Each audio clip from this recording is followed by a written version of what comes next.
What's up, beautiful people? I'm Nathaniel Pearl. And I'm Sam Sheva. And welcome to Curious Chimps Podcast, a show where we explore the infinite complexities of the human experience. We do not endorse anything illegal, so please consult doctors, do your research, and for the love of all that is holy, be safe. All right, let's talk about drugs. Curious Chimps.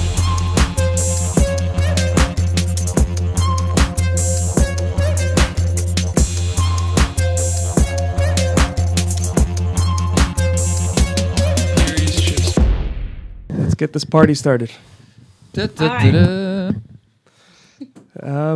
Yeah. So, hey, Rebecca. Hey. I was on your podcast, Ayahuasca Talks. That's right. And we got we went pretty deep into the ayahuasca realms and all that jazz, all that psychedelic talk that never gets boring. This is true. And now you're with us. So welcome to Curious Chimps. Thank you so much. I'm so glad to be here. Glad to have you. I find it funny because not long ago we were talking to someone and a very similar topic, let's say, that we're probably going to have. But people have kind of varying opinions about what they experience, what they see, who they come in contact with, who or what when they're on. Of course. And even the weight they give it. You know, sometimes they just feel like it can be brushed aside or recontextualized so that it's not such a big deal or it's not so important, or they want to keep it secret. There's all this kind of and for me personally, I grew up listening to like Terrence McKenna and the like, and Dennis Leary, and like with, throw in some big names. So personally, I love it because it's like talking about dreams. But I mean, in the same vein, a lot of people can get really like tired or annoyed. It's like if you're trying to describe a dream, obviously there's a personal aspect. But like, how do you feel about that? Do you try to navigate that, or do you just no holds bar? Like, this is what I saw. This is the thing I talked to. This is what it told me. Well, given my own experience, it was kind of hard to brush off. I came back with this voice that was continuing in my mind. So this is my life now, right? But I can fully appreciate that for somebody else, it might not be like that at all. And, one of the first things that this voice taught me, this continuing dialogue with this higher consciousness that shares with me wisdom that is really exceptional and wonderful. And also, as is often the case when we're in the ayahuasca experience, had access to all my thoughts, so there's this dialogue that's commenting on that and sharing insight into the way that I think and how to change it. And one of the first things that it did was draw my attention to how I compared myself with others and how not helpful that was. And so I think when we look at, and another thing ayahuasca does in general, I believe, is to help us to appreciate how unique we all are.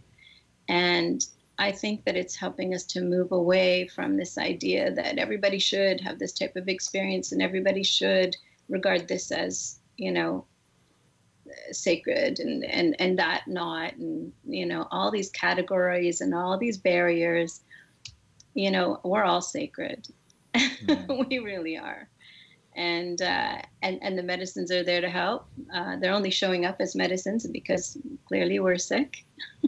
We have illness, and obviously we're in agreement with it because we, given the intentions that we go and approach the medicine with, it responds as a medicine because of our intentions and where we're at and what we want and how we believe we can have that.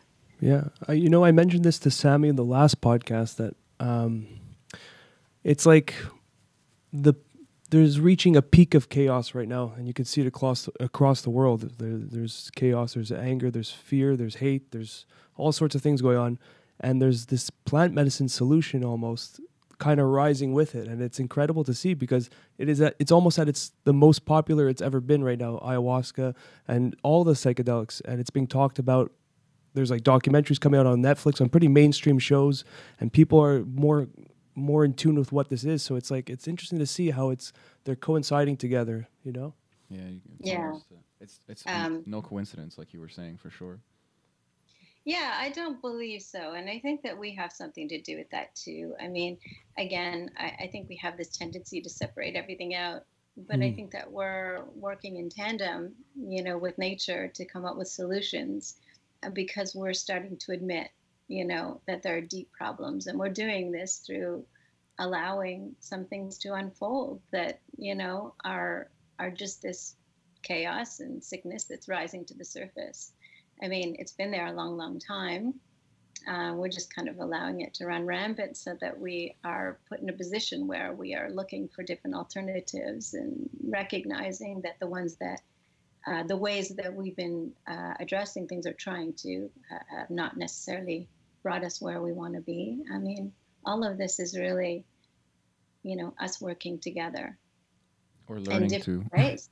Not just ayahuasca or psychedelics. There are people out there having all kinds of amazing experiences, near-death experiences, very similar to the ayahuasca experience. Oh, yeah. And just, random spiritual experiences out of nowhere. And a lot of us can get together and go, wow, there's such amazing similarities. And then, of course, these tremendous uniquenesses. And I think that that's why some people walk away from ayahuasca going, oh, well, that was interesting, but, not for me. And I'm not going to become this, person who's devoted to this way of thinking or life.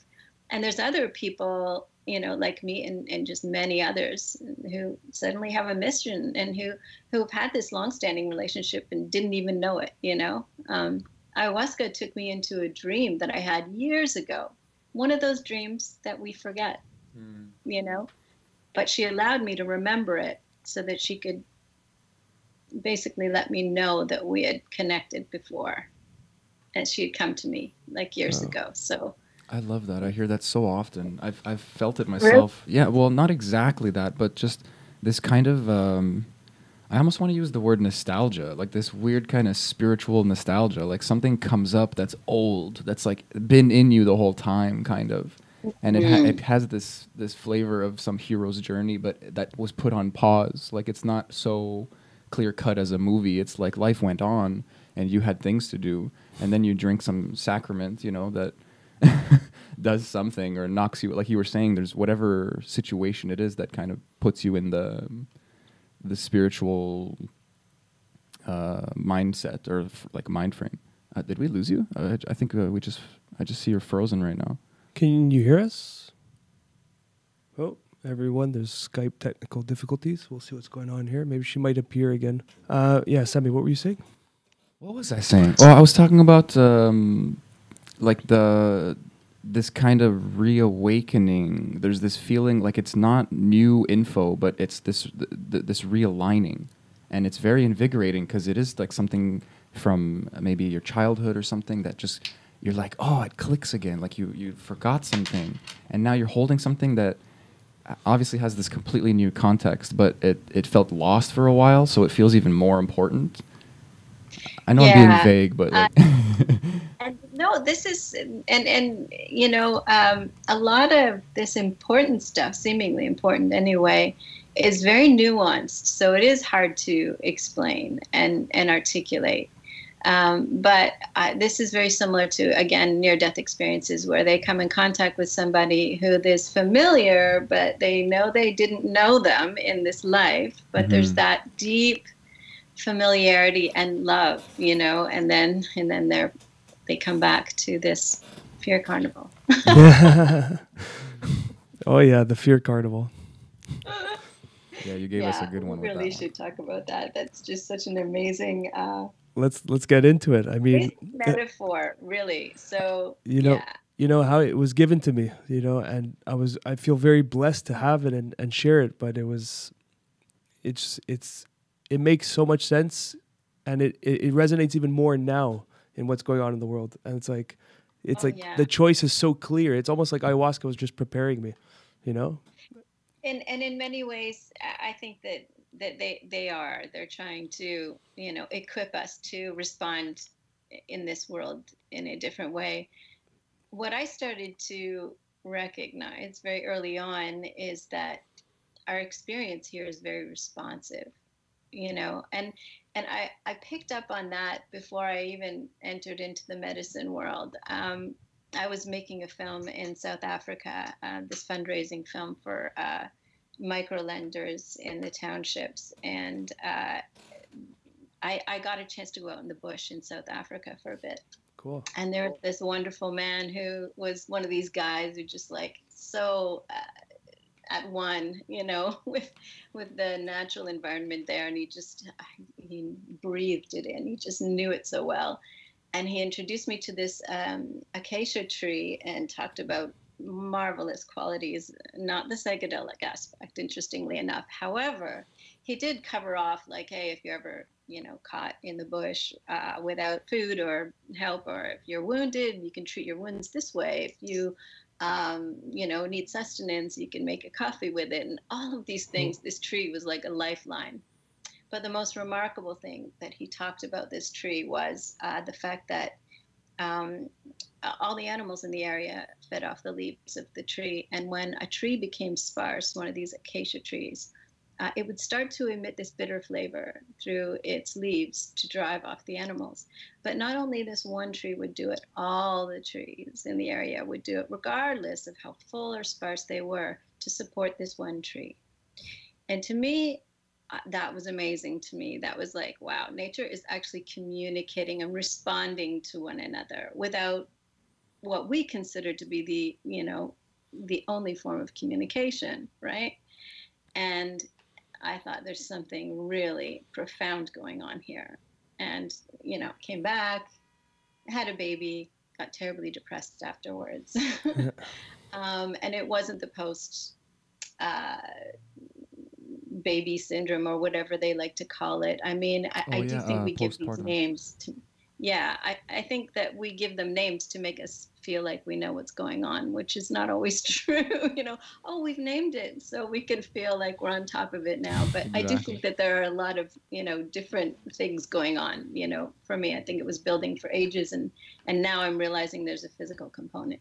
But anyway, which led me to plant medicine. So hooray for, all the crazy, terrible years that went through that drove me in that direction.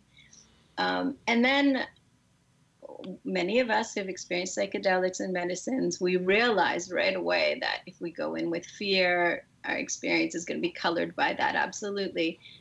Even how we respond to these entities that, or this presence, or whatever you want to call it, spirits that we come in contact with, they are very responsive to our state. I mean, I've had experiences where it's just been so obvious, in fact, Iboga experience, he even commented on it, he showed up and he was just like this very brash character, and it was very funny.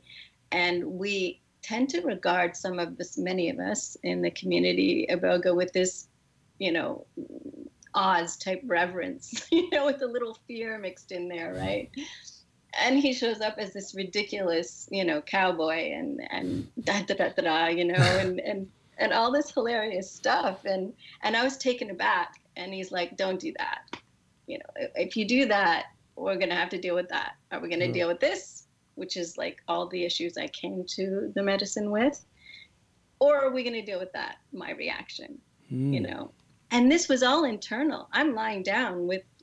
This is all my internal state that he's responding to. And I think that over time, they really convinced me that everything that happens around us has everything to do with how we're responding internally. That's a huge point. And I can resonate with that because I had a DMT trip a few years back. I kind of did like a solo ceremony. And when I took the third hit, I just went back into the trance and I was lying down. And I remembered this like vision. I was like literally seeing how the planet was created. I was seeing asteroids hitting this giant sphere, which is Earth. And there was like a being in the corner, an entity. It wasn't a physical being. It was just energy that I knew was there. And it was explaining to me what was going on. And I kept focusing on like, what the hell are you? and he was getting frustrated with me. Call it what it is. It was just like, it's just look up here. I'm showing you the birth. Stop looking at me. And I was just like so amazed about who this thing was, and it was getting frustrated with me. And I think now that you're explaining your experience, I think that's what was happening. My attention was kind of diverted to who the hell is this person talking to me? You know? Yeah. I love that. There's there's something big there. Actually, there's a bigger lesson too. And I think that this is a lesson that we really all need to learn, because we walk away from these experiences, and we do, for those of us who've kind of, moved out of the religious space because we didn't feel it served us, or we didn't feel like we were, moved by it. And then we go into this medicine space and we do very similar things. Praise this being or that being. And they're like, it's not about us. It's about you guys. It really is. You can praise us all you like, but if your life isn't improving or changing, and things aren't changing in this crazy project we call Earth, then that's what I love. Like it's this larger than life experience, and every entity or intelligence that you're coming up to is essentially turning you around. Like it's about you. It's about we're not trying to pull you out. We're trying to improve your quality of life. We're trying to turn you, it's just funny. Like you're both explaining it, and I've had it also. Just this kind of like you lose focus in the face of novelty, if you want to put it that way. And then luckily there's this kind of higher intelligence, or at least intelligence. I don't know what to call it, but it's just like, whoa, stop that. Like it's just, it hits you on the head with a stick, like the martial arts teacher, sort of. Like it's lovingly, but it's call it what it is, like you said. Yeah. Like it's like, hey man, what the fuck, like pay attention. Like you're like a kid, and it's like, it's the same thing with lucid dreaming, because the novelty can be shocking, and then you wake up. So maybe you don't wake up because you're, the medicine is in you, kind of thing, and you bought the ticket, as they say. But still, you can.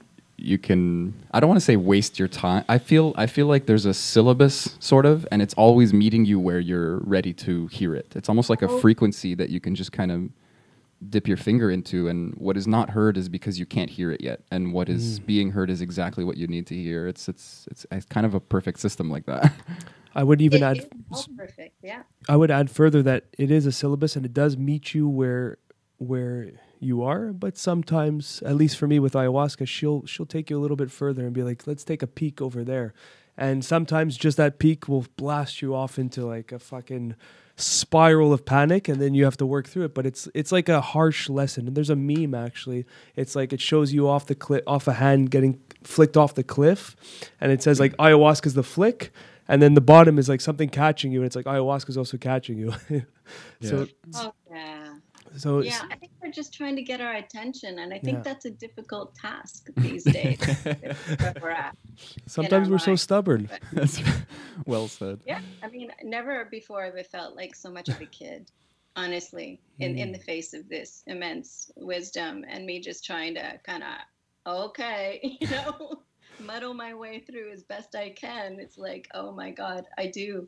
And it's good, because that's pretty much where we're at. I mean, let's think about this. We're still in survival mode. We talk about we look at all this seemingly impressive advances we've made and all the rest of it. We're still fighting for our lives. And I don't think that we really have to. I think that that's something we keep reinventing and presenting to ourselves over and over again in the form of, many things, right?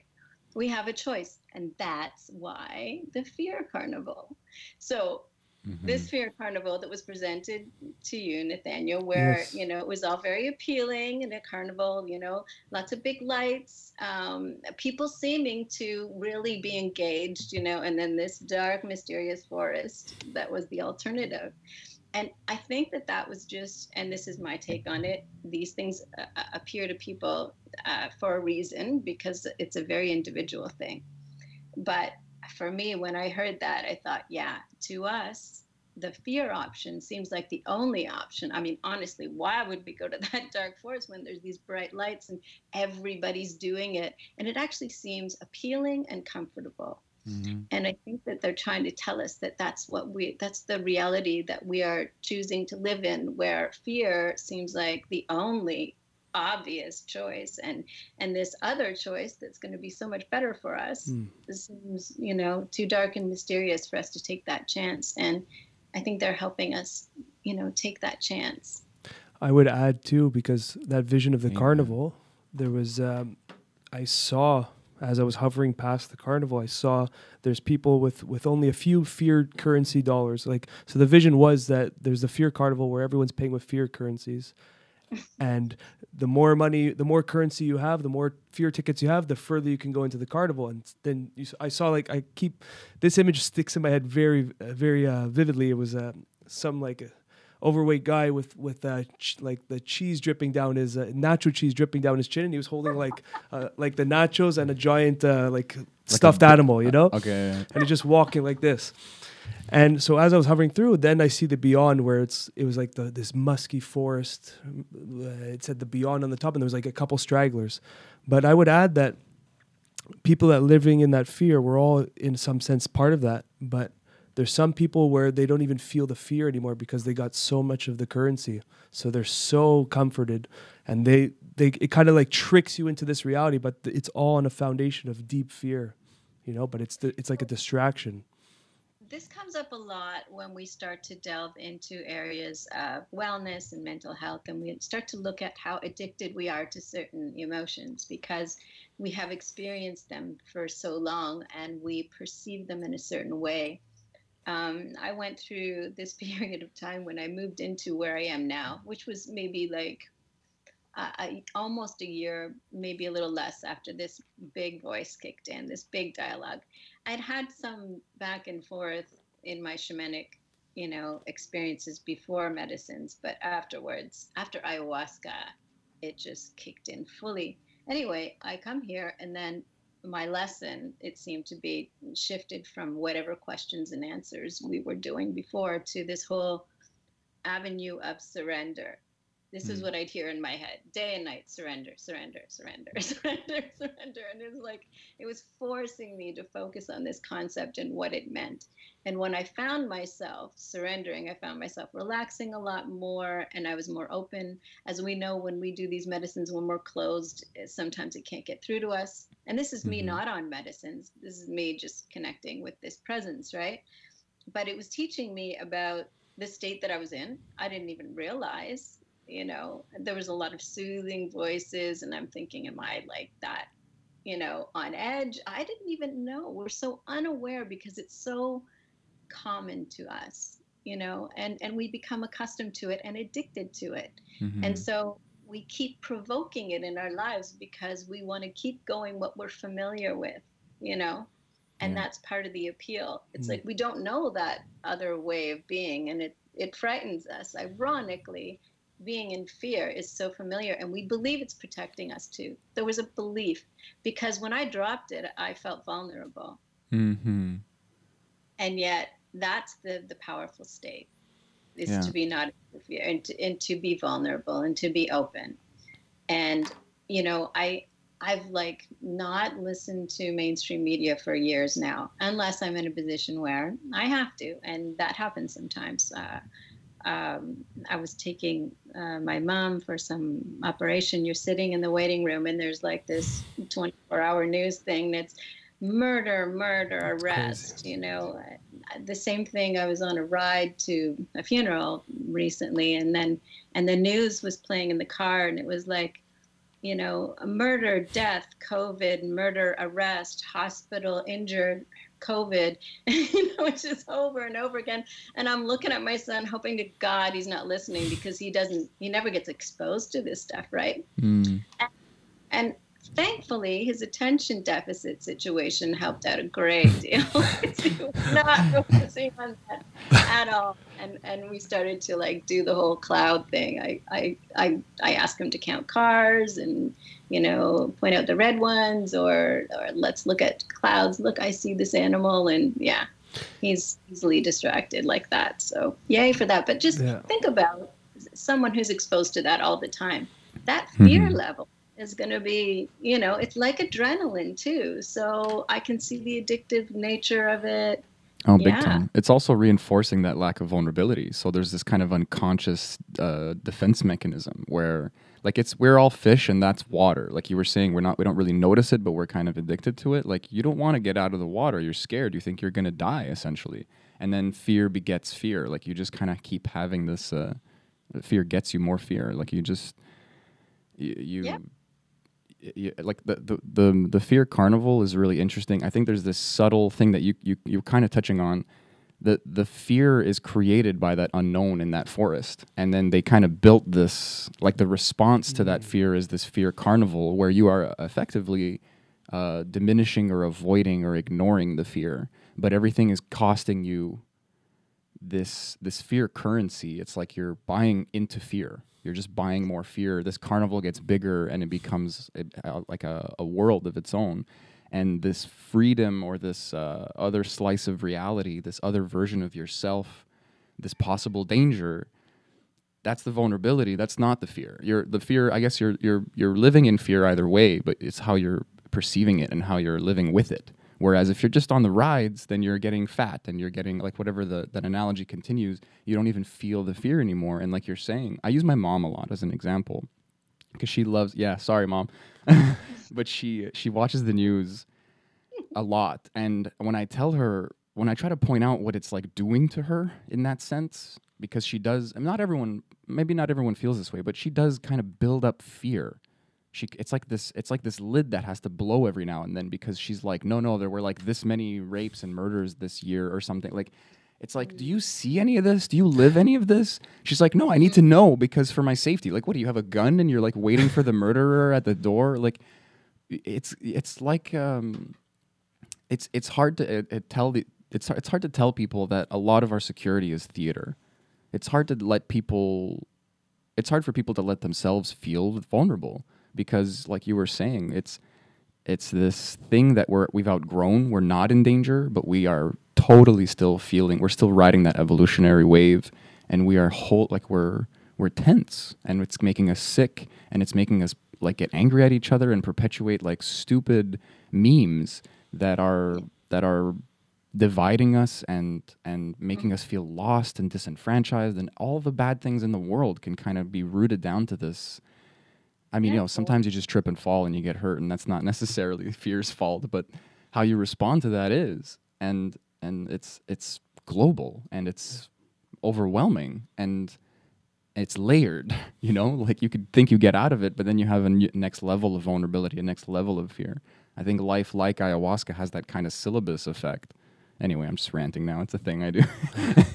I was thinking about your mom, and I just wanted to kind of add to that I remember my mother reading the newspaper, and when she, when there was a particularly alarming story that involved youth, she'd have to read it to us, and she was hoping, of course, to scare the pants off us, and in so doing, keep us safe.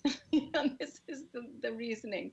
And there was part of her that felt she was being a good parent in doing so, and I believe that's true of your mother, and I believe it's true of many people who are all involved in the fear carnival. Again, it's like the fish, they don't know they're in it, right? So I think that there's an opportunity there for us to respond with compassion and to not, create more fear and divide in our response to that. But I think that the best way that we change is to change ourselves, and then eventually it's possible, although it's good not to be attached to this outcome, but I've seen that, people start to go, that person, seems like they're doing all right. And they didn't buy into all that. They didn't even go in the carnival, I wonder what's over there. And I believe that that's, the healthiest way. Yeah, there's like an emission at some point. We were actually talking about that yesterday as well. Like there's a kind of wave you carry, and then you're giving people permission to explore another side of reality. And it is suddenly the awareness of that fear water, whatever you want to call it. And I think it's really, most people were very stubborn, and it really only gets in like the possibility of another modality only gets in when we see somebody walking around and it works for them. They can hold their head up high. They can feel, you can see that they're healthier or making better decisions or something in the micro. You know, it is a metaphor in the end, or this kind of strange visual info. But the carnival is like, you know, your left foot and the scary forest is the right foot. You just got to lean. Like it's a hop and a skip. You know, it's not a trek. It's not a you don't have to cash out and you don't have to drive in your car. Like it's really just It becomes a choice. It's a series of choices, Yeah. a daily promise, sort of. Yeah. And I think that, you know, we have to, if we're going to really buy into this no fear thing or do as good a job as we can, you know, part of it is respecting people's choices too, you know, and just doing our own thing and sharing it if that's what we feel, you know, inspired to do. And then allowing the chips to fall where they may, because that's the essence of freedom, really, like true freedom, you know, is not turning around and doing the very thing that, you know, was done to us that got us all involved in this beer carnival, which is the intense, you know, campaign, right, to grab the attention and all this stuff. That just becomes another form of ego, like an ego trick, where now you're like we spoke about it yesterday too. It's like you're on like this hierarchy now. I'm the spiritual person, and this is the way. And then you start preaching that, and it's like you're doing the same thing that everyone else did in all these other religions. Where at some point it was probably the message was so pure, and then the human ego got in control and said, "This is the right way to do it. Listen to me," and then it kind of it crumbles. You know, it starts to crumble. Yeah, we're so silly. You know, we're just exploring this, and we're gonna have to, you know, there's gonna be awkwardness in us finding our way, and if we can be patient with ourselves and everybody, and regard ourselves and everybody else as these children who are making our way, it's really ideal. I had a moment when I was first presented with this continuing dialogue, and one of the questions that I had to do with something I learned through someone's near-death experience. This guy named Eben Alexander, who wrote a book about his experiences when he was in this coma and had this very shamanic experience, which there were aspects of it that I've experienced myself outside of the medicine through this dialogue. And so it was just, you know, very important for me, that story, to hear it and validate some of the things that I was going through.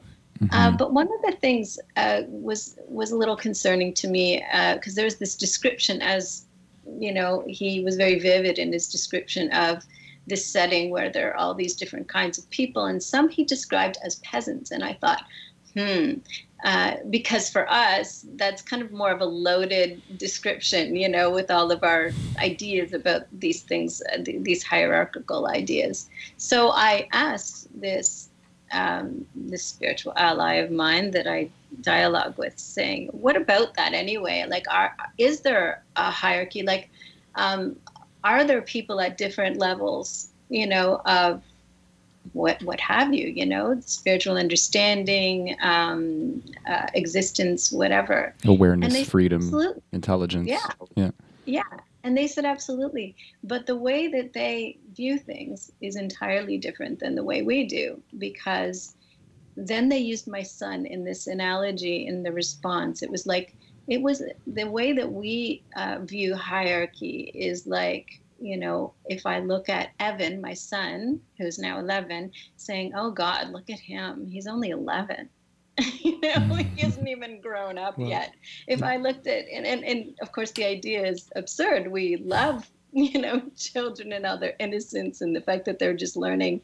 And what they were conveying to me is that this is how we look at people who are not at this, you know, spiritual understanding yet, and on various levels, that it's only with love and genuine appreciation for where they're at and all the beauty that comes with that, all the wonder and all the amazing aspects of their, you know, learning journey. It's something that we could really learn from.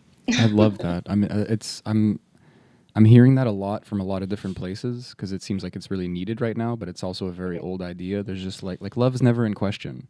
You know, there's no, there can be a kind of, you know, it's not very PC, but like people have different abilities, you know, and different is a strong word here because there are some things someone won't be able to do that you will, and vice versa. And then you have a strong team forming. You know, you have a kind of value or an interest from one individual to the other. There's no reason to work with the hierarchy unless you need someone with a certain skill set to do something. You know, but in all of that line, there's no need to question love. There's no purpose ever to impose fear or hatred on someone. It's never useful. It's never bared any sweet fruit, let's say. So it's a pretty clean and obvious idea. And personally speaking, when I try to live with that and walk with that and kind of like namaste in my head, like every thing or every person, man, my chest feels like open, like my heart feels lighter like just from a technical standpoint. Even if I can't explain it. Yeah, and it is. It can be a challenge at times. Yeah, in retrospect sometimes. Yeah, and one thing that occurred to me when you were talking about that was, why are we focusing on the hierarchy and everybody else? This is, again, one of these early lessons I got. It's like, stop focusing on that stuff. Why don't you find your own gifts and your own abilities rather than that guy's got this and this one's got that, and it's like, forget about this one and that one. Look inside and start to discover yourself, because that's the only way you're going to be happy. It's the only thing that's going to move you forward and take you where you want to go. That's it. I didn't think you're so right. It's the most intelligent perspective, I think, to take. Instead of worrying about I think it's more fear to kind of want to place yourself in that hierarchy, to kind of know where you stand, instead of just kind of blossoming, instead of just kind of being in place, and like, you know, the chips, like you said, will fall where they may. They're going to fall where they're supposed to if you do that, and then, you know, it's in God's hands, kind of thing. You know, there's a famous meme. It shows Michael Phelps is an Olympic swimmer. It shows him swimming for the first place. He's right before the finish, like he's just about to touch the wall. And then it showed the second place guy looking at Michael Phelps. He was literally looking at him, and he was like a couple meters behind, or like just right behind him. And it's where's your focus really at? That's so powerful. It's a powerful image, man. And it's like, yeah, there's a first and second, but it's just a mindset that it's really illustrating, that Michael is just focusing on him and the goal, and then the ones that aren't at that level are maybe focusing on how did he get there, and that they're playing that mind game of what comes of that mind game is just shame, anger towards yourself, and it's not actually productive. It's just holding you back, but it's you holding you back from whatever it is you're trying to accomplish. I had let's say my own voices of some kind. I feel like I have to force the door open. I don't think I have like a clean dialogue like you've acquired, but something, I just can't take credit for this because it was really interesting, but I heard this line, and it was essentially like, those who change how you think don't care what you think. And it was a funny little like play on words. Well, not a play, but a play with words. And I liked it because it's like a lot of the influential and powerful people in the world are weird, eccentric, and intelligent, and unapologetically so in all of those categories. They don't really care what you think, and they're the influencers in the real sense of that term, like not just someone who has a blog or whatever. Like they're you know, making you think about how you think, and they're, you know, maybe they are thinking of that. I think that might be a little naive now that I say it out loud. I think some Einsteins and such of the world were aware of their kind of personality, the way that they're exposing themselves. So I kind of want to backpedal on that a little bit. Well, you know, what's interesting is that you just started to think about, you know, the way that they think. So again, you moved off of your own path onto. That's a good point. That's a good. Oh man. And that's when you lost it, right? Yo, you just screwed my whole day or week like that. I just do that all the time. You know, it would be like holding my breath. I'd like to really genuinely stop comparing. That's a task for me for sure. That's gonna be a big button. Have we found an intention for a ceremony? Yeah, I think so. It's a good one, and it's a disease that I think is rampant in our world. So I don't think that, we can blame ourselves for having, and that's not helpful at all, of course. We're immersed in this environment, and just being aware to the degree to which, it's impacted us, and how much we can benefit from moving beyond it. Having that form our intentions. That's another thing. The more we look within, the more we discover better intentions, rather than being distracted by what's going on out there. What that guy's got it. It's like, what do I need for me? I love And that. that's why these practices are immensely helpful, like, meditation and medicines, and even hypnosis. Like, this is why I settled on this practice as a tool to offer others, because we have incredible powers. We really do, without the medicines. I mean, when you think about it, a lot of these things we have receptors for inside. That's the only reason that they work with us.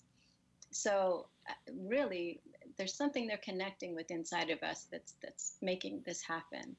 And for us to independently start connecting with that and doing the work, doing similar work that we do in medicines, clearing stuff out, detoxing, becoming aware of certain things, agreeing to work on things, we can do all that. We just have to find the right tools. And it's not, everybody's tools will work differently for, different people, just like medicines. But I found it to be a powerful and interesting tool where I'm discovering all kinds of magical things, and people are too. Yeah. I'd love to talk about that. I don't want to switch gears too quickly, but like obviously, I'm sure anyone listening is really curious about this this entity that you're speaking with, or I don't know how you verbalize it, but you have this kind of line to a higher wisdom, And I don't know if you're familiar with other channels, I guess you can call it. There's a few. Yeah.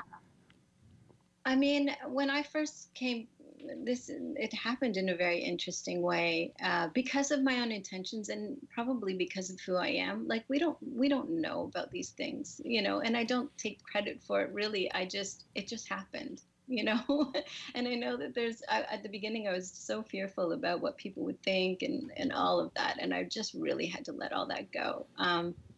But surrender. Yeah, and I still really don't know why, and I don't really ask too much about who this is, like, because that's a big question that comes up. Well, who is it you're talking to? It's like, I don't care. As long as I'm getting something out of it, it's the wisdom that's important to me. Like, I think that I actually got that right. I got so much wrong, and it was really helping to teach me and reorient me. But the one thing I think I got right was I don't care who it is. I mean, if it started to, like, behave in ways that were harmful to me, then yeah, maybe I'd question all that. But it helped me to just focus on what I was learning, which is where I am focused. But at the beginning, before I did any medicines, I was just trying to figure out my own depression and sort myself out, really. And I remember going into this fever. I actually got really sick one time when there was this ice storm in Toronto, and had a really high fever. And that's an interesting state of its own to be in. Mm-hmm. And I got this message, and it was, one that I'm sure we've all heard and seen on a plaque somewhere. It's like, everything you need is inside of you, And I thought, fine, show me how to access that then. And I think everything that unfolded after that was really this ongoing responsiveness, just like our lives are responsive in a way. Teach me about this, teach me about that, how do I do that? And I think that this was a response to that. I remember I did a peyote ceremony in Mexico, and and I was asked to offer up something. It was part of the ceremony. You offer something, you give a gift. And immediately when I was asked to do that, in my mind, I had this jade crystal that I had bought. It was one of those dowsing crystals where you're supposed to get answers to things. And I never felt comfortable with it. It never really worked for me, interestingly enough, because that's what I really wanted. But it just didn't. And but I kept it with me always. Like, it was in my backpack, I was certain. But I looked for it, and suddenly it was not there. And these things happen to me now more too. So anyway, my facilitator was saying, doesn't matter, we'll buy something in town and you'll be fine. Don't worry about it. It doesn't matter. in my mind, I knew. Somehow I just knew that this was the thing that I was to offer up. And I knew I needed to bury it. Like, it was strange, but it was so forceful. I just knew. Anyway, we went according to the whole tradition up the mountain. And I had bought this little bracelet in town, you know, made by the locals, you know, peyote kind of, you know, visionary sort of images on it. Put it in my backpack, went up the mountain, got to the top of the mountain. When the time came to offer this up, it was gone. You know? Someone's messing with you. The elves, the gnomes. So the facilitator just said, I'll give this on your behalf. But I knew I had to go back and find this thing and bury it, you know, because this was my intention. How do I access that part of me, that side of me? Anyway, so went back. And interestingly enough, I was actually searching for ayahuasca when I found peyote. And because of my previous experiences trying to force things and it turning out terribly badly and me just wasting a lot of time and energy, I accepted, you know, okay, so peyote's ready for me now and I'm going to do that. And then I came home and ayahuasca just worked out. You know, I knew it was time for me and it worked out. So I went, okay, so I'm ready. So I went down to Peru, had this, you know, tremendous dialogue and wonderful experiences, and then came home, and I couldn't bury that jade crystal because it was winter. You know, it was the ground was like solid. I couldn't bury anything. But I went to the jungle and came back, and it was spring. Everything was thawing. I buried it. The next day, this voice kicked in. Oh. And that dowsing crystal was all about getting answers, right? Once that was in the ground, boom, this started. So I love that. And not only that, when I was in Peru and in ceremony, you know, ayahuasca was kind of indicating to me the kind of work I'd be doing, something to do with this whole thing, you know, with this whole inner discovery and stuff. And I didn't know if it had to do with the medicine specifically or training as a shaman or whatever. It was all terribly intimidating to me because I'm like, hey, I'm a newbie. I'm just trying to heal here. I know nothing, right? I feel that. This voice. And this was after, you know, shamanic training, having even a connection then through my dreams and other means, iboga and peyote as well, and still, and having these images appear and all the rest of it. Still, I was like, no. And said, don't worry, you know, and it's always coming from the position of we. Don't worry, we'll stay with you. And then I came home, buried the jade crystal, and there they were. So I love that. It's this thing. You buried this thing that's supposed to give you answers to get answers. Like, it's this weird seed. It's like, I love this metaphysics thing. Like, it's so obvious and yet so counterintuitive. what was that like for you after burying that and then encountering that presence? That must have been a little bit scary at first. It was actually, there was, you know, there was all kinds of things going on. I mean, by then I had already established a sort of back and forth with a spiritual ally because I'd done some shamanic training and I'd got some answers in the form of visuals just before I went to sleep and through dreams and things like that. But it was certainly not as direct as this. And it was certainly not as all day long kind of thing. So yeah, there was, it was very strange. I had to, it was strange and beautiful and there were all these conflicting feelings, you know. But I think overwhelmingly, I felt like, you know, I just won the lottery in a way, you know. I had a lot to learn because it's really not like that at all. But and it was a lot of work, and I had to isolate again, which was really hard to do because I'd been depressed for a long time and I'd become reclusive, and this is one of the things I was hoping to heal. And then, of course, when you've got this going on all day, I mean, it was really hard to focus. And it would respond every time I reached out to it. And if I couldn't stop reaching out to it.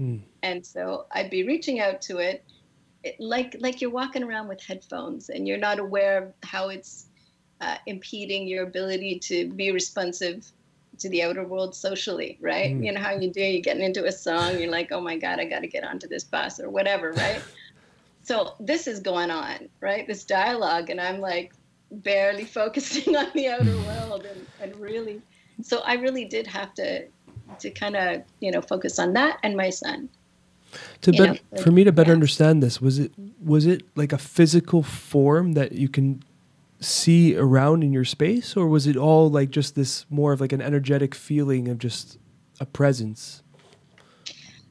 There are all of the above at one point, but it's because I was doing a very particular process that was recommended to me by ayahuasca homework, actually. Okay. So when I got back, it all settled into just this dialogue that's in my head still, you know. It doesn't feel as intense, but I think that's because I've become used to it and learned to navigate my world and know that I can focus on my outer world, and that's a good thing because I do need to. But at the beginning, when I first came back from Peru, there were all kinds of interesting things going on. Like I could sense the presence of certain beings, and that wasn't always having to do with the dialogue. It was sort of like an indicator of the kinds of allies that were working with me. And I couldn't see them like you. It was almost like out of the corner of your eye, you knew they were there, and you even had an idea of certain characteristics of them. Like there was this one guy, it was pretty funny. He was, I felt like my spiritual coach in a way. And he was like a coach, you know, and he was right beside me, and he was a guy, and I knew he was in a suit, strangely enough. I know this all sounds very whacked, but this is what I experienced. And there he was, and I was just like, my mind was blown, and I was just kind of trying to take it all in and just trying to follow what I was being asked to focus on, right? Meanwhile, knowing, okay, I got this coach suit guy, you know, beside me. And, you know, eventually he kind of dissipated, and there were others that showed up and asked me to do things, you know, little things. I was asked to cut my hair at one point. And then, of course, later I learned from, you know, First Nations friends and others that this is, and in India, these are common spiritual practices in a lot of places in the world, you know, marking different parts of your journey. Anyway, all very interesting stuff. Wear certain colors. Wow. Yeah, all kinds of things. And I was going through this intense process where I had to do a number of things and just had lots of contact. Years later, I'm studying hypnosis as a means to, you know, help people get more connected with their inner selves and with their guiding voice, and all of these things you can do through hypnosis, by the way. Anyway, there I am in my training, and I'm going, you know, using hypnosis to kind of go in and meet a guide. You know, I've decided, okay, well, there's going to have to be another one. Someone will show up, because the people, the entities that show up are basically who you need at that time in your life, or given your intention or whatever. And my intention in that particular moment was to advise me on this whole, you know, launching my own hypnosis practice. How do I go about that? What's the best thing to do, right? And the guy that showed up was this like wizardy looking guy, you know, the whole traditional idea that we have of wizards with the long hair and the, you know, the robe and and, you know, old and decrepit, and, you know, even with the staff, the whole bit, right? And it was just funny the way it struck me, right? And there I was in this hypnosis, and there was a lot of imagery that was being given to me, but he showed up and said, yeah, ignore all that, come here. And he took me to this place where I was in the desert before, when I did peyote.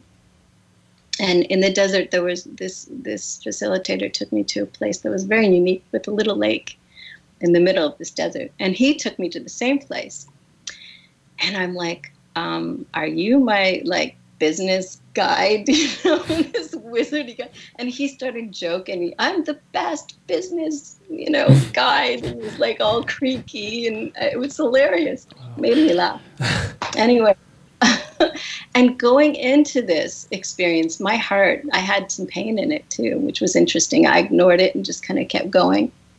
And he said, and I said, well, what should I do? How should I promote it? Da, da, da. And he's like, yeah, you can do all that. But what you really need to do is connect your brain with your heart. He said, let me do that. And then he connected the two. And immediately that pain stopped. Mm. And he said, that's really what you have to do. You know, do all the rest, whatever, you know, do your promotion thing. But have that and connection. Then when I came back, I just thought, that was so hilarious that when I come back from this spiritual experience in Peru, I got this business suit guy, you know, guiding me through the whole spiritual end. I go into the business side of things and I get this wizardy guy. It's like someone's playing his trick, you know. They are hilarious. And they're constantly kind of poking at your own ideas of things and trying to change them a little bit, because I had my own 100%. Idea about suits and all of this, right? And they're really deliberately, Iboga was very good at that too, poking fun at me. You know, when he showed up in this cowboy get up, there was this understanding that cowboys are really not my thing. It was intentional. He raised his hand at the end of all of it and said, and shook it and said, thanks for doing business with me. And he knows my ideas about business. I was in the corporate world for years, and you know, and he was poking fun at me. It was quite funny, very effective. It's humbling, you know. Yeah. I like how you said very effective. That's like they know how to catch your. You know, I spoke to you about this, Sammy, on a phone call about one of my mushroom experiences where I actually met an entity, which was one of the first times that's ever happened before. And it was just like this authority, like intense figure. And I just remember like a big face. And he was just giving me deep wisdom. And I'm like, what's your name? And he gave me the name. And then I couldn't remember it. So I was panicking because I couldn't remember this entity's name. And I have it in my psychedelic journal. It's the funniest thing. I kind of wrote as it was going. I'm like, was given a name, can't remember, need to figure it out. And then you just see like some more notes. And then you see 3 a.m. I remember the name. And then you could track it in my journal, and it says Zergeki. So I'm like, he gave me the name Zergeki. Zergeki, I know his name. And then Sammy and I were on the phone talking about this. This was years ago, and I was talking to Sammy about it a few weeks ago. And basically, we laughed. We're like, Zergeki could just mean like a water bottle in their world. And they're just like, give the little human a little word. Just let him play with Zergeki. He's going to think it's this giant meaning, and he's going to live by Zergeki. And meanwhile, Zergeki might even be like our friend. We're just pranking our friend. And every time you say Zergeki, he's like getting a little nudge. I forgot about that. Yeah.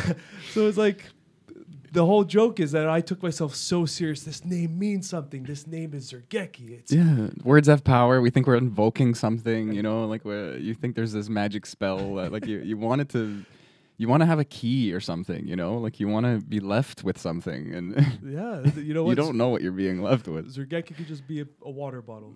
You know, it's the funniest thing. I love it.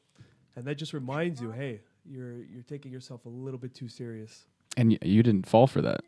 Seriously enough. You know, another thing is that we invoke this power within them. It's like these all-powerful beings. And what they're really trying to do is to show us just how powerful we are. Mm-hmm. You know, we just keep turning it back to them. It's like, oh, goodness, here we go again. You know? That's a good point. Here we go. With all these questions I had, and they just kept turning it back to me, and it was becoming dizzying after a while. In fact, that was one part that was most difficult. It was like, I'm never going to get away from this. I have to look at myself and I have to forget about all that. And I just relented, like, you have to, or you'll go crazy. Mm-hmm. It's a beatdown. He said, I was asking about free will. You know, I've been this, you know, philosophical thinker from a very young age. And I wanted to understand about that. And he says, of course you have free will. You're using it all the time, usually against yourself, you know? So it was a really big indicator that we have far more power than we're aware of, and we're wielding it in ways that are really harmful. Mm-hmm. And that's why we got to pay attention to what's going on inside of us. Because if we keep, we're just not looking in the right places. It's a fascinating concept, but I love getting into it because I do feel like it's important and kind of like invisible, but we kind of painted ourselves into a corner, and the paint is free will. I don't know, the analogy sucks, but like there is this ability to cut ourselves off.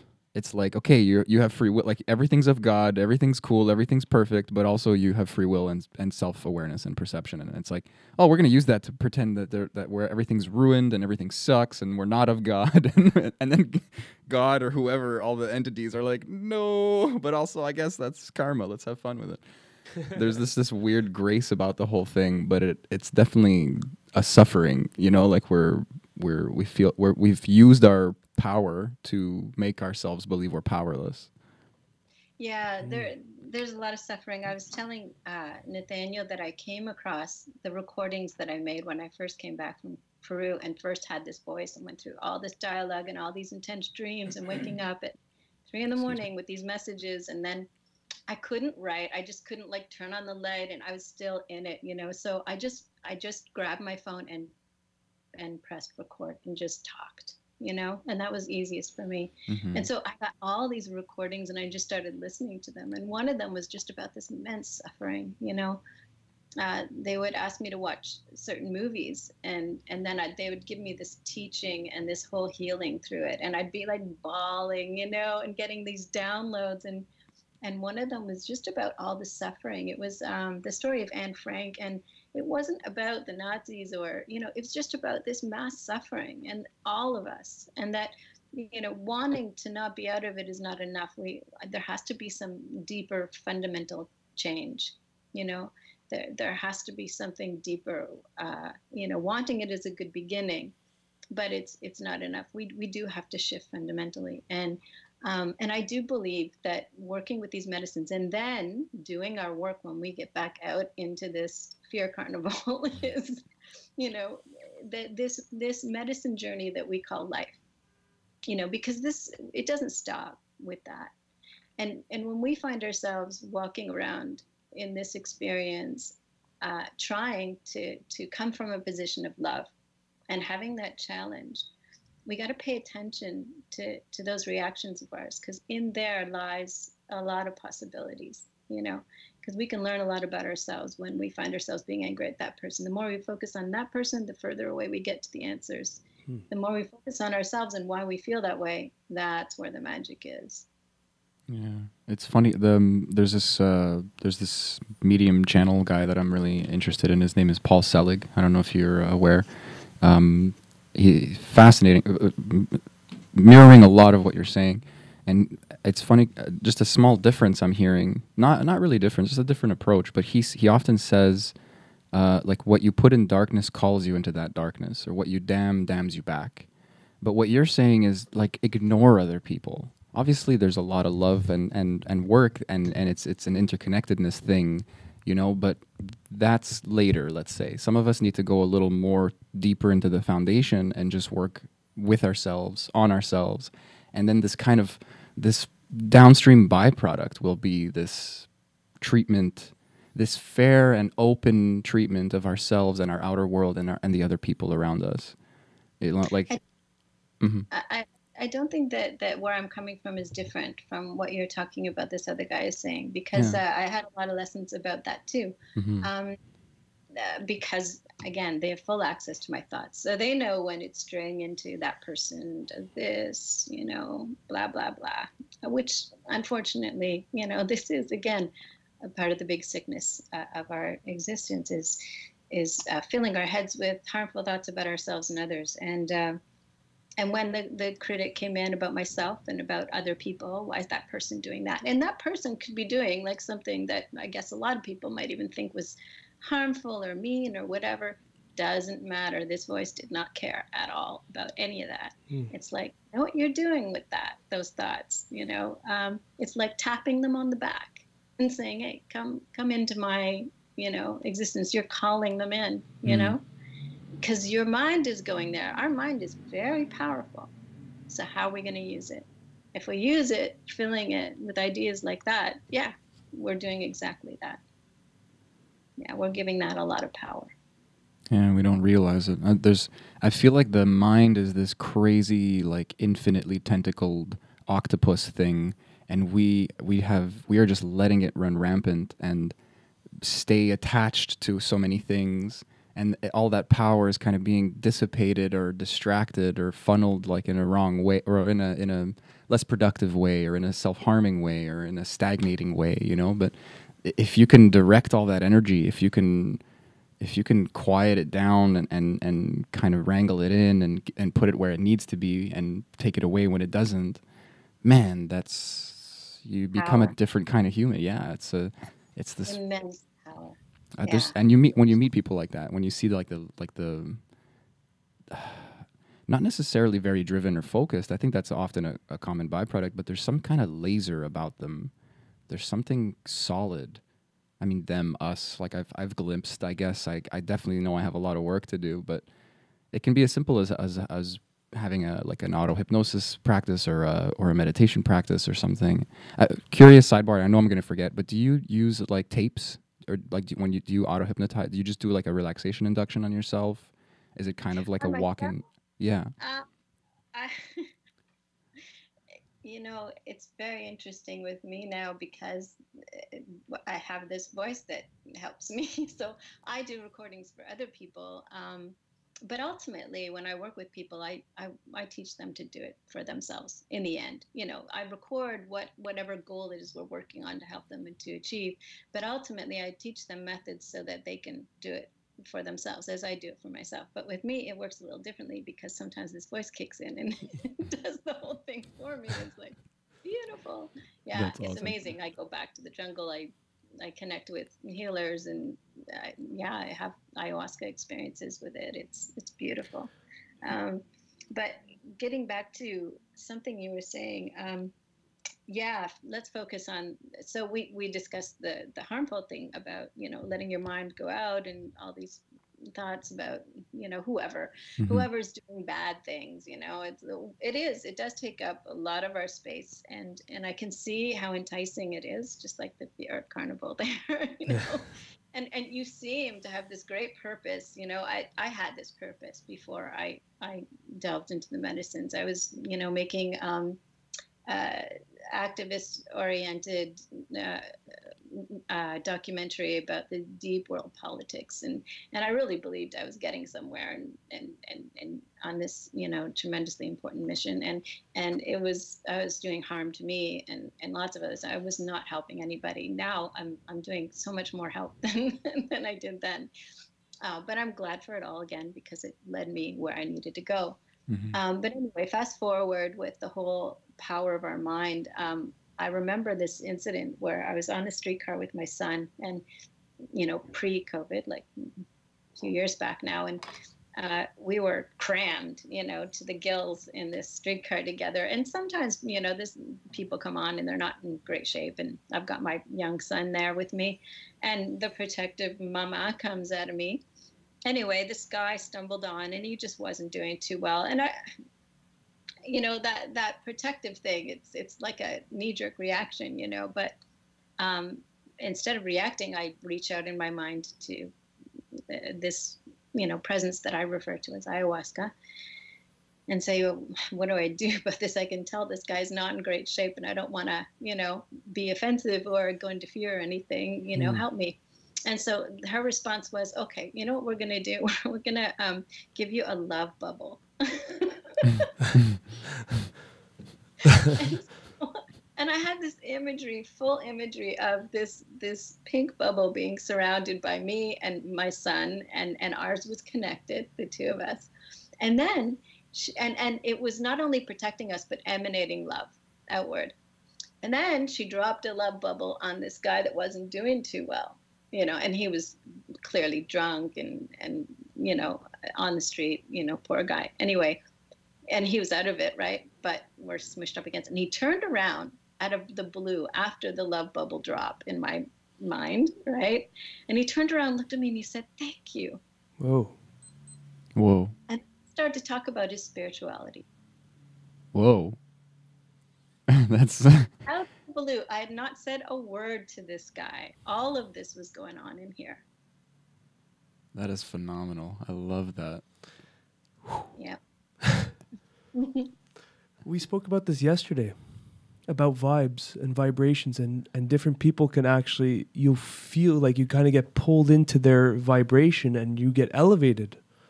So maybe being a little bit drunk and a little bit out of our reality, he was kind of bumping into the membrane of the higher vibration, and then you're there just like, hey, we love you. And they just like, what the fuck? Thank you. It's startling to me, you know. It was and beautiful. that's it. Yeah, it's so. I have this need to question and to get more answers and to like, how does that work? How do I do that again? I need it's an experiment. I need reproduced results and all. It's like, but I mean, you were there. That happened. You know, do your own experiment. I've started actually. I've kind of tried to treat it more like. Funny enough, I started reading this book, The Fifth Sacred Thing. I don't know if you ever heard of it. It's a fantastic book. It's a fiction, but it has a lot of common spiritual tropes, let's say, and I've just started implementing this stuff into my life. Simple things sometimes of like drawing a circle around myself, like in my mind, and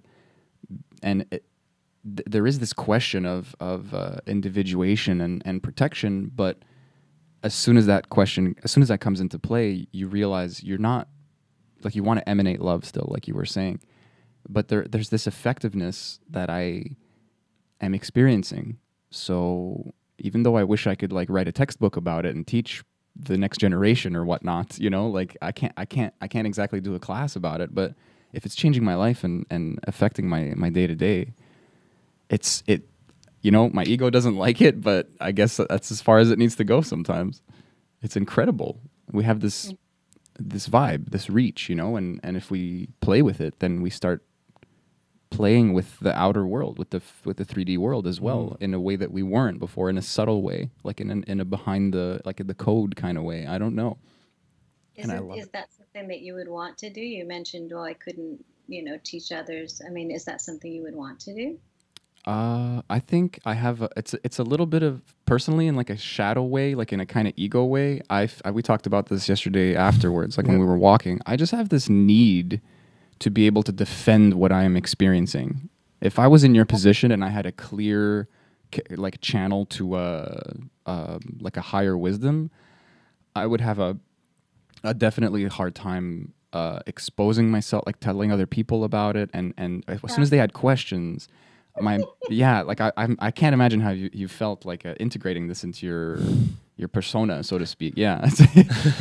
Wow. Yeah, that's a whole story in and of itself, because after I got accustomed to this for about a year or so, then I was asked to go and speak publicly about it. Uh-oh. And I mean, it would not leave me alone about this. And I felt like throwing up every day when I thought about it, and I had to organize it myself, promote it myself, do it myself, write it myself. And then it wrote the last, you know, panel of this talk that I gave. And of course, there was part of me that really felt like I knew that this was part of my purpose. I did, but there was just these fears, and I'm like, I'm not ready, blah, blah, blah, you know. And I remember in response one night when I was ranting to it about, oh my God, and I got to do this and wah. It gave me this heart-opening experience, which was so beautiful, and I just loved it, and I just thought, yeah, you know, everybody wants to experience this. That, like, that's just a bottom line truth. There's no question about that. Everybody would want to feel that way. And then I just said, help me feel even just close to this when I'm giving this talk, you know. And one of the things, it's been kind of like coaching me to the point where it just came full on and saying, you got to do this now. And the beginning was like just tapping me on the shoulder and saying, hey, how do you feel about, you know, talking about this? And fear, you know.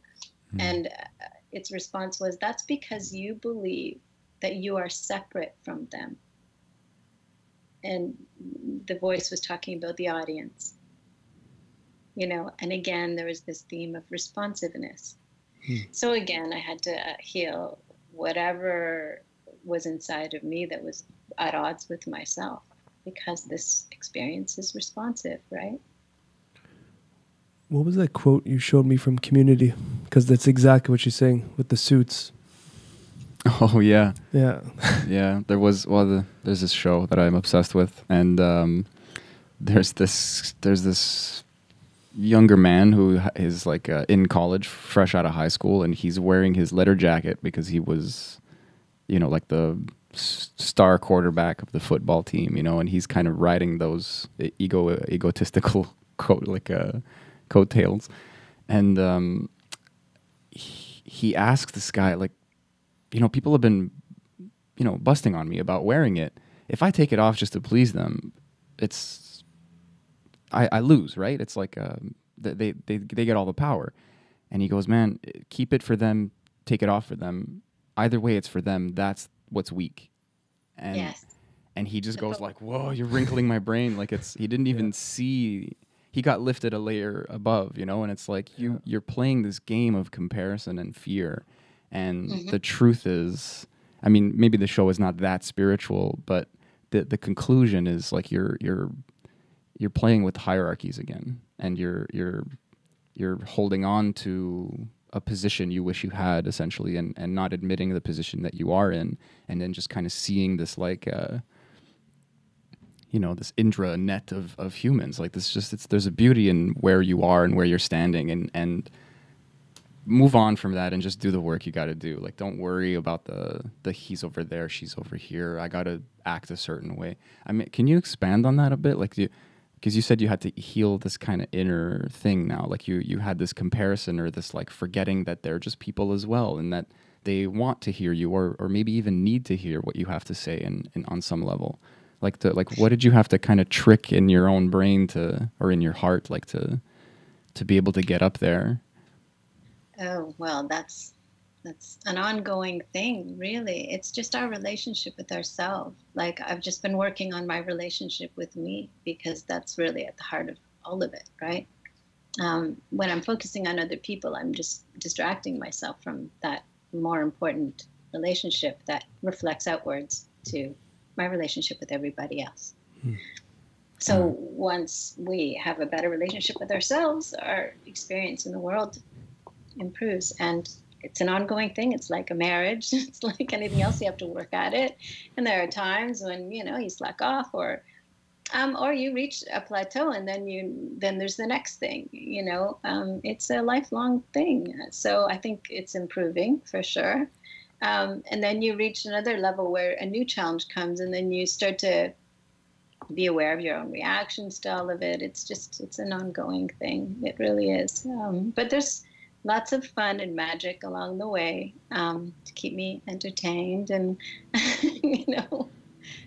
It sounds like a fitness regime. It sounds like there's no need to stop ever. As if you think you need to stop, you're giving into fear again, probably. Yeah, I mean, I don't know about anybody else's experience. This has been mine, certainly. And yeah, and I'm now with the program. It's like, okay, I'm not going to keep looking for the when will this ever end thing. When will I be done? For the first couple of years, it was all about being done. And I realized, and there's no such thing. And that's okay. Now that I got that, I got it. Yeah, I never stopped working on my relationship with my sons. I never stopped working on my relationship with me. I always want to improve it, and at the same time try to, be aware of when it's not going so well, and counting on this voice and this presence and the work that I do, the tools that we use, to make us aware of these things if we're open to it. Because it does, it does change you, and I don't know what people are talking about when they use the word ego. I'm very reluctant to use these kinds of words, because I know that everybody probably has a different idea of what that means. But it certainly changed me, and I can see that whatever was in place before, that attitude that I had, you can call it ego or what have you, has certainly altered significantly, changed a great deal. I'm sure it had to go everything you've gone through. Yeah. because every time when you want to move forward, you have to face yourself because you're the only person that's in your way. So then you have to learn about something that you're not doing right, which is not really, I don't think, the best way of looking at things. It's an opportunity to move forward. It's like a door opening, really. So if you look at it as I'm bad and I did this bad. I grew up as in a Catholic environment, so believe me, I've had a lot of hurdles to overcome in terms of guilt and all the games, right? But now I'm, I'm actually becoming a bit of a junkie. Tell me what I'm doing wrong so I can move forward. I would to be patient, and it's a theme in my life that it's been recurring, but more so now. It's just this phrase of just trusting the process.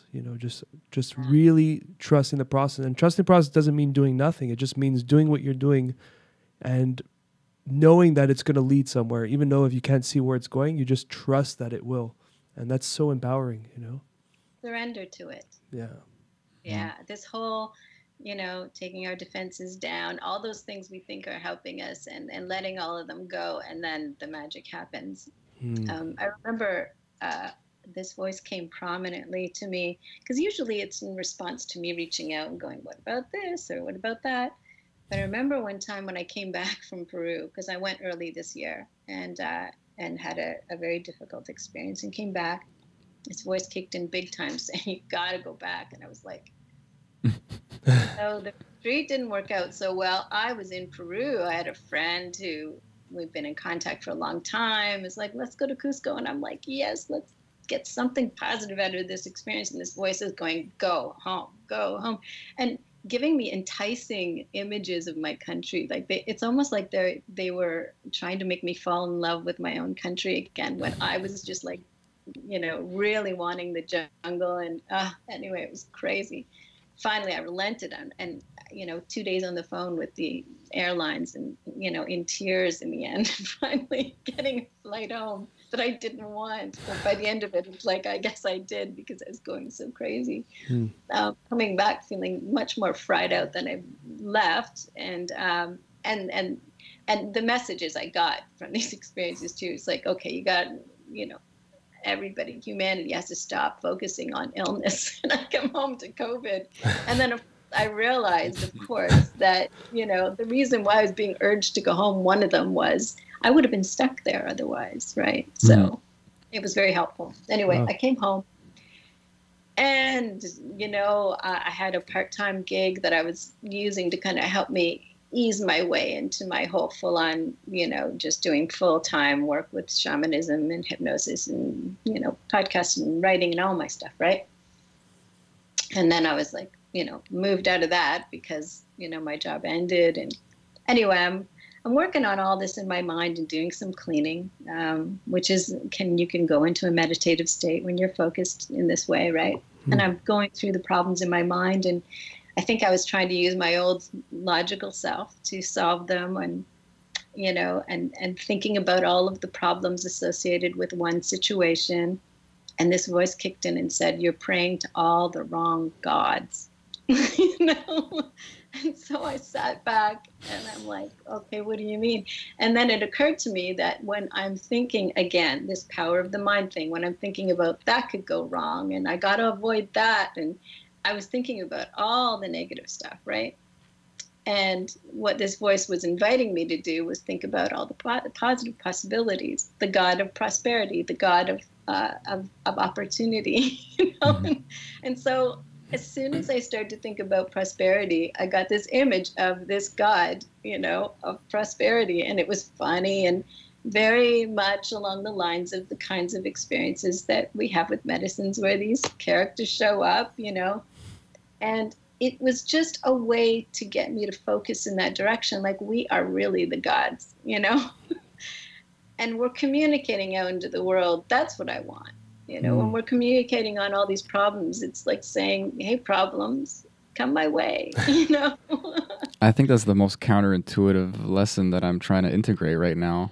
And Paul Selig says the same thing. Like, we're tuning into things, we as a culture, as a belief system for our reality in this 3D world. Like, we believe we need to be logical and righteous and prepared and cautious. And the truth is, we're calling all of these things to us. Well, look where it's led us, right? Exactly. Proof's in the pudding. Well said. It's tricky. This is where I feel like faith is useful. You know, I don't know how to place that word sometimes, and it's very loaded, obviously. But to just let go of things you think are serving you because you see that they don't anymore, or maybe never did, and to just dive into this different modality that might not be generally accepted, might not be fully understood by the self, et cetera, et cetera, et cetera. There's a bunch of reasons why that's faith. That's the faith. You literally have your old structure telling you the new structure is wrong, but the new structure is just like, hey, bro, we got cookies. Like, come over here. Like, it works. Don't worry. And you've even seen it a few times. By the way. Sorry? So there were tools that were given to me to deal with those voices and ideas that come in saying enticingly, hey, the logic, blah, blah, blah, you know, all seemingly enticing and intelligent and all this stuff. And you can just like literally shut them out. At the very beginning, when I was connected with a lot of spiritual helpers that were in the form of animals, they would come in very entertaining ways and help me. Mm-hmm. They would come like drag off this idea. And you know, I remember I had a lot of family members in my head when I was just really still coping with depression and all of these thoughts, right? And I had this dog that would show up, this beautiful golden retriever type, you know, just lovely dog and friendly and helpful. And it asked me to make a bone out of all my issues with whatever person that I was like, you know, was taking up space in my mind. And the bigger the issue, the bigger the bone, you know, of contention. And the dog would like drag the bone off, you know. And I would watch this happen, and it would bury it like miles away, and it would show me it's buried, it's gone, you know. And it was like my own intention expressed through this creative way of saying, I'm deciding not to entertain that any longer and to bury it, to put it away. So when you have these conflicting ones happening and you want to go in one direction, you can use these creative processes, because eventually this voice said, we'll do this for a while, but now we want you to. Mm-hmm. You know, it would, like, these spirits would show up and help me, but then it's like, now you do it. Mm. You know, so I would be the one to generate, because this dog came into my perception, but instead it was now asking me, you create the figure or the means, like put it in an elevator and press down and let it go, like whatever creative thing that you want to come up with, but it's of your doing and it's more powerful because you're generating it, you know. I definitely resonate. I don't openly talk about my experiences as much as you do, I'm sure, but I've started, especially with the podcast, and there's animals and there's funny imagery, and it's half my imagination. It's very much informed by my choice, by my experiences and stuff, and it's really intense, because there's that same idea of like, look, we can show you, but you got to do this eventually yourself. I had the exact same message. I've had some red-haired angelic sister energy. I don't have a sister, you know. And you were saying before, like they can hear all your thoughts. So there's this kind of honest and indestructible love coming from these entities, because you cannot hide shit from them, and they still love you. So you're like, oh, yeah, like I'm lovable, like deep down, you know. And then this woman showed me how, like a way, like she essentially showed me how to meditate. I thought I knew how already, you know, but there was this kind of added, information or sense or something of what needed to be done and how it could be done. And I had another thing, like cleanse my third eye, because I was smoking too much weed. And essentially, like, the imagery was amazing, because it's like this crow that like attacked me and ripped my pineal gland out of my head. And it wasn't, not in a painful way. It's like this kind of fatherly, kind of like this reluctant father, I would say. And but again, still informed by love. And this guy rips my pineal gland and flies into the sun, like becomes this large ant like crow, and like flaps once and gets to the sun and like cleanses my third eye. And I mean, I had a very different experience of how I perceived things after that. So I was very much like confused and scared and kind of taken aback and like, what am I dabbling with, you know? And then he said something along the lines of like, I'll do this again for you one more time. Like you're gonna fall into your habits again and realize what I've given you, and I'm gonna do this for you again, but you only get 2, you know, kind of like this. That really is, because it's almost like saving you from putting yourself through the whole down on yourself thing, you know, for falling into that trap again. I love that intelligence that I didn't feel like was me. It's like, look, man, like you don't even know you're going to do it again, and I'm already forgiving you. And I was like, whoa. Yeah. You don't know what to say in those moments. And like I'll be laughing or crying or something, and from the outside perspective, I'm just like having a kind of waking dream or something. Like I don't know how to, but again, screw the outside perspective. Like we're trying. What are we accomplishing through this? Look at the amazing things that we're accomplishing through it. Isn't that all that matters? Who cares about the other stuff? Look, we're given these amazing tools, and we're making progress that we couldn't make with all the impressive logic and intelligence that we used before. Let's embrace it. Now, if you really want to be intelligent, I think we know the obvious answer here is to embrace this and move forward with it, right? That's deep intelligence, you know. That's not for the impressive masses thing. That's the intuitive, I think I need this for myself. Yeah, that's all it's for. I mean, like you can't share it really. It's just this personal, intertwined with what you already understand. Like it's tailored to you. It's like it's of you. It's like very, very intimate. Yeah, intimate is a perfect word. I even kind of feel antsy about sharing it because it doesn't give it justice. It doesn't feel like I'm getting the full message across. There's always this kind of hesitations, which I'm sure you've come across. I think that when it comes up naturally, like it has, and when we're opening up to, you know, having this sincere discussion for authentic purposes, I don't think there's anything wrong with that, you know, and I think that it can benefit many people, but that's a side effect.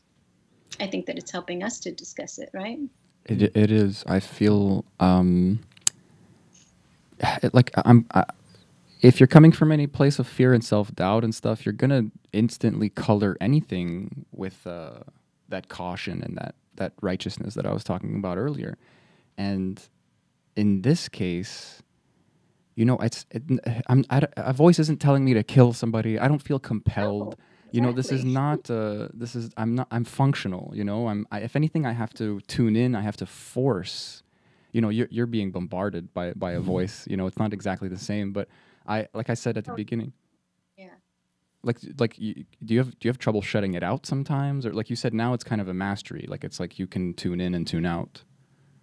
I think that at the beginning, because it kind of presented itself and was a very big and ongoing experience, I didn't see my own part in it.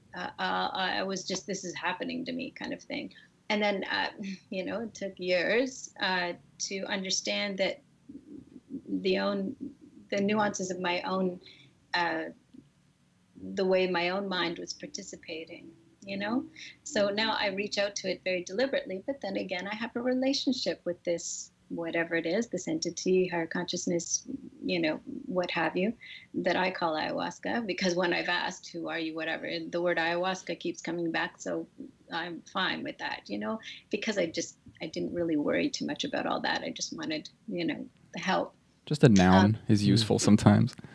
And then when this voice spoke to me, like when I was cleaning, and I think falling into old habits a little bit, because I'd had a very jarring experience, to be honest, earlier in the year, right?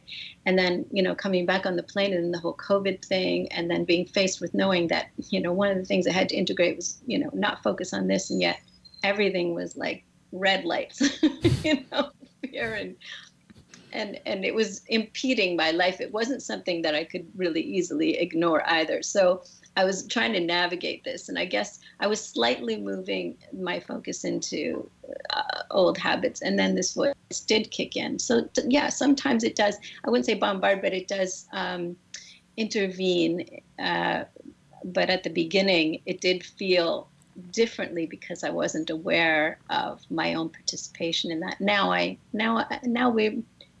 our relationship is a little more, I get it a little better. I was even almost warned about that before I went to Peru this time, that it would change. Our relationship would change a little bit. And I was a little worried because, you're used to having it with you, but that, I could call upon it, but I'd have to, that it was going to change, and it has. It's still there. But, yeah. I'm wondering maybe if you asked this voice, or maybe it's not even needed to be asked, but is it possible that it could have been there this whole time, your entire life, but it just took your series of events to just put you into tune with what was already there? I think that us opening up and finding those parts of ourselves that are capable of this is the key. And I help people do that with hypnosis all the time. Yeah. So yes, it's inside of you and us and me and everybody, potentially. It can be accessed. I feel it's like a radio. I feel like it's always on and we're just finding and tapping in.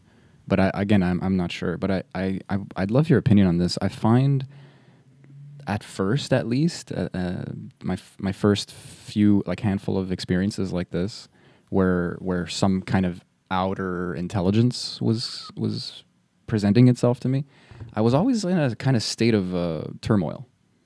I don't think this is so necessary anymore.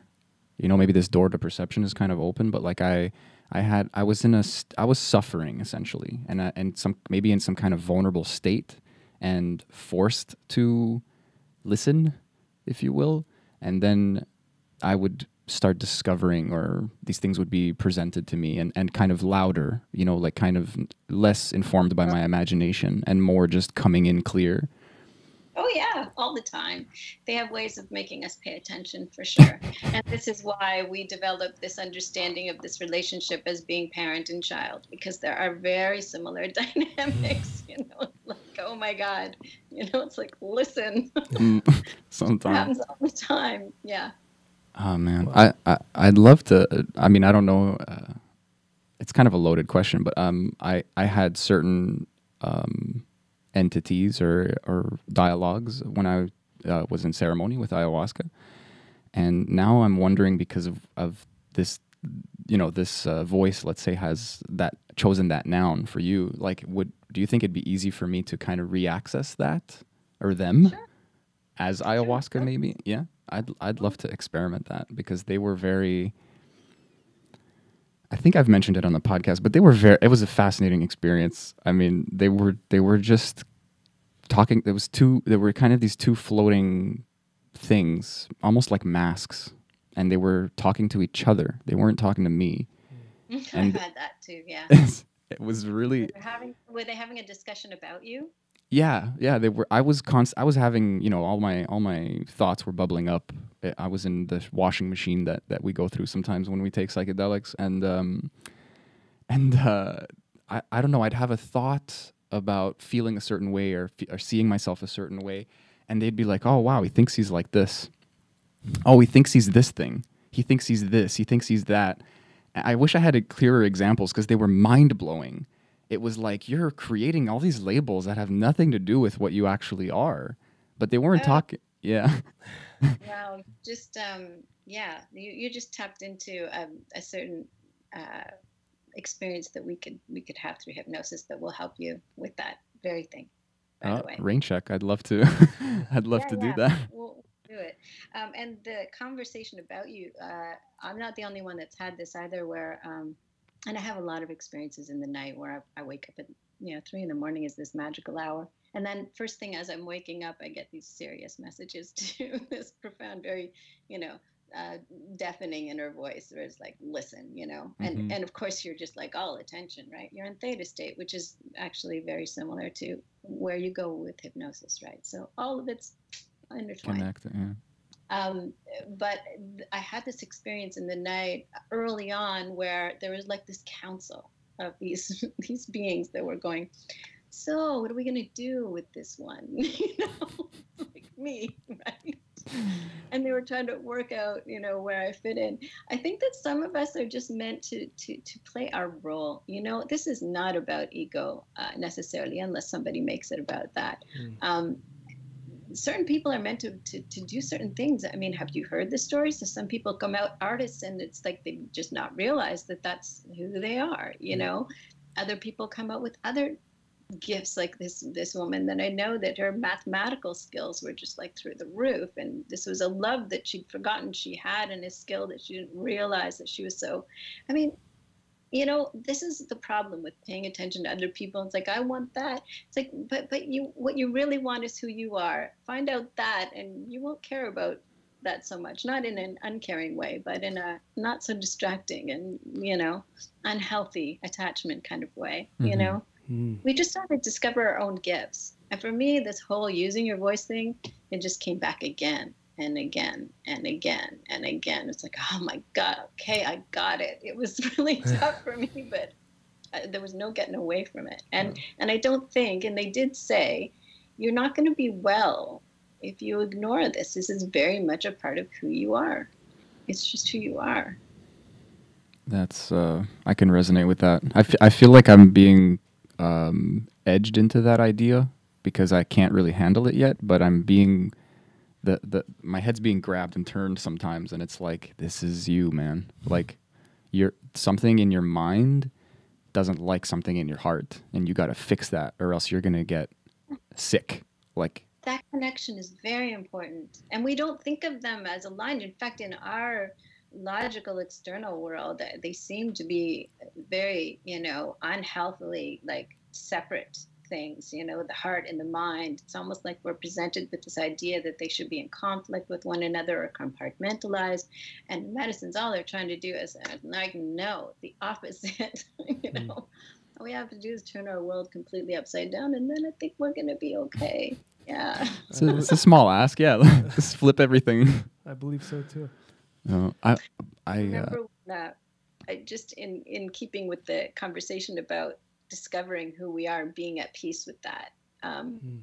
I was on my way to a mushroom ceremony that I was having and with a friend, and I was flying to where she was to have the ceremony. And as the plane landed, this happens often with me, I get the message before I ingest anything. And it's very intentional to kind of demonstrate to me so that I can have faith in the work that I do with others, that we, not like we don't need the medicines, but we are capable of this stuff. These relationships we have with these entities, they exist, and they're not dependent upon us ingesting anything. Mm-hmm. And I had this with peyote, I've had it with ayahuasca. It connects with me before I ingest anything, and very deeply too. Sure, there are all kinds of things that it can do when we're in this altered state, because we're shedding our resistance. We're getting rid of our protective, fearful mechanisms, right? Just like we do in meditation, ayahuasca, or hypnosis, and sleep, and all of these things. That's why dreams can be powerful. All that stuff, right? Anyway, here I am landing on the plane. I haven't even touched anything yet, and suddenly this download comes. And this download is like, you are a teacher.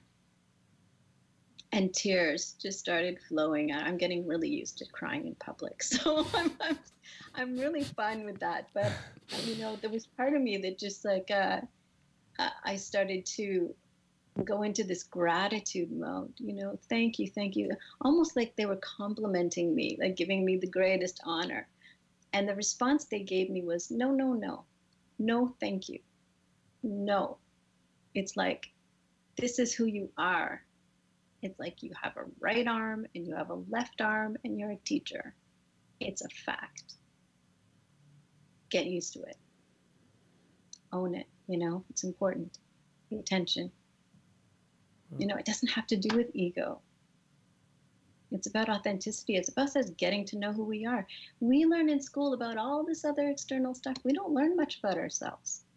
We got to start doing that if we want this world to change, because the magic is inside of us. there's something in there for all of us that's very important. Yeah. That's a beautiful way to end this show.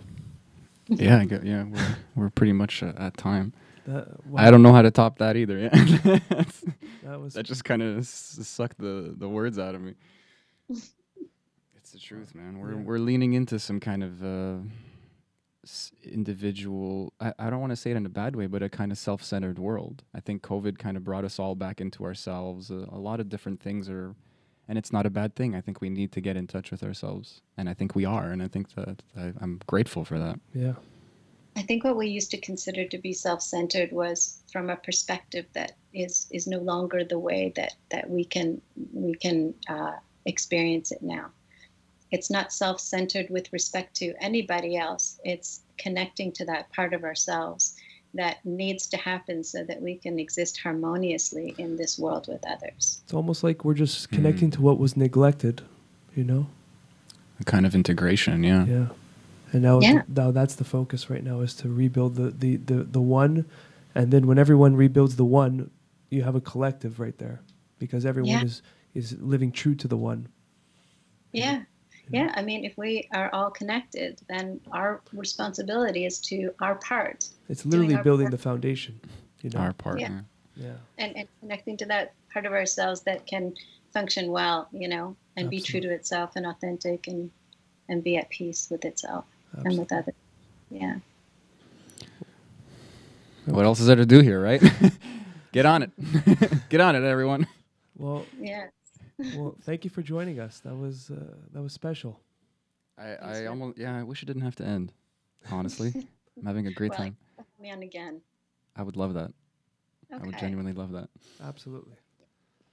All right, so I'll put links to where they can find you, but if you want to just plug in your podcasts and have a place where our audience can go check you out.